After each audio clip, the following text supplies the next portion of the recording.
Flexibility. We have to allow teachers to change what they do. So we always have to recognize that any teacher, in taking on an idea like traffic lights, will morph it into something else to make it work in their own classroom. The question is, how do you stop that from being morphed so much that it doesn't actually work? One of the teachers we were working with in America, she heard about lollipop sticks, and so she thought that was a really good idea. And she was working with primary school children. And so she gave every single child a lollipop stick with their name written on it. She gave it to the child, and she'd actually stuck 2 rabbit ears on each stick. And the children had to hold up the stick with the rabbit ears on to show they were listening. It was only in conversation with her colleagues she realized that she'd actually completely lost the idea of the purpose of lollipop sticks, which was to allow her to pick on children at random. So there is a natural tendency for teachers to change the ideas, which is very important, to make them fit in their own classrooms. But there's also a danger that that reduces the effectiveness of those ideas. So we think we have to find structures that allow us to support teachers in making these changes, but also to make sure that the changes don't happen so radically that they reduce the effectiveness. And we call this framework tight but loose. See, some frameworks, like the Montessori method, are very tight. There's a very distinct method, and it's very effective. There are randomized controlled trials showing that Montessori education is very effective. But it's very hard for many people to do. There are other approaches, like the effective schools movement that was very big in the United States, and that's so loose that everybody gets to relabel what they're already doing as consistent with that new movement. That's happened with AFL. A lot of schools actually say, we do all this already. They just relabeled what they were doing as AFL.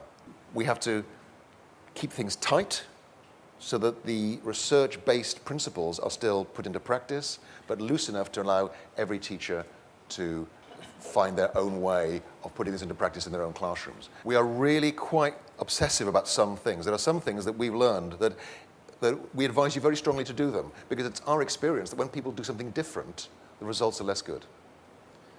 You know, and as I said, we can't prove that to you. This is design rather than science, but it's very clear to us that when schools, get with the program, if you like, that it's effective, and when they change it, most of the time it's less good.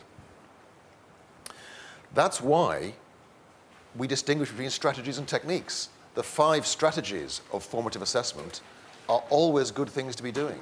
There's never a bad time to do those, but how you choose to enact those with a particular group depends on the group.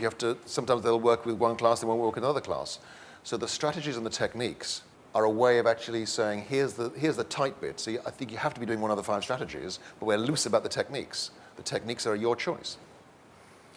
The other advantage of allowing teachers choice and flexibility is that then, if the teachers have some ownership of those techniques, if they've chosen to use them, we find it far less likely that the teachers turn around and say, oh yeah, I tried what you told me to do and it didn't work. So the idea that teachers are invested in this means that it's much more likely to get some traction in the classroom. The important thing about these techniques is that each of them must embody the deep cognitive or affective principles that the research shows are important for learning. They must be relevant to teachers.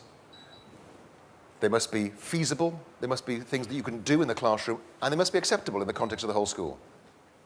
And this differs from traditional models of professional development, because typically what happens is researchers find stuff out, and then they tell teachers what they found out.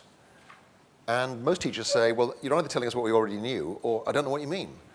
So, for example, one of the things that Paul Black and I realized very early on was that it was very important that teachers should give task-involving rather than ego-involving feedback to students. And so that's what we were saying to teachers. And the teacher said to us, so can I say well done to this kid now? And we realized we didn't know the answer to that question, because whether that feedback will be taken as ego-involving or task-involving in that particular context by that particular student depends on knowing the student.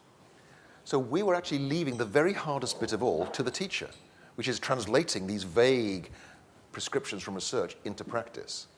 So that's why our model of working has been to start out with the research, to build that into what we think is a reasonably coherent theory of formative assessment, and then to manifest that in a set of components, these techniques like lollipop sticks, like traffic lights, that teachers can then actually begin to work with in a very concrete way. What the teachers can then do is to take these techniques, build them into their own practice, and thus develop their own thinking about these topics. And this process was crystallized for me when I heard Millard Fuller, the man who invented Habitat for Humanity. He founded Habitat for Humanity. He said it's generally easier to get people to act their way into a new way of thinking than it is to get them to think their way into a new way of acting. And I realized that that's what I'd been doing wrongly for the last 20 or so years in professional development. I had been trying to get teachers to think their way into a new way of acting, and I wasn't directly impacting practice. So the really important thing for me now is to realize that, certainly in terms of day in, day out practice in the classroom, we have to help and support teachers to act their way into a new way of thinking.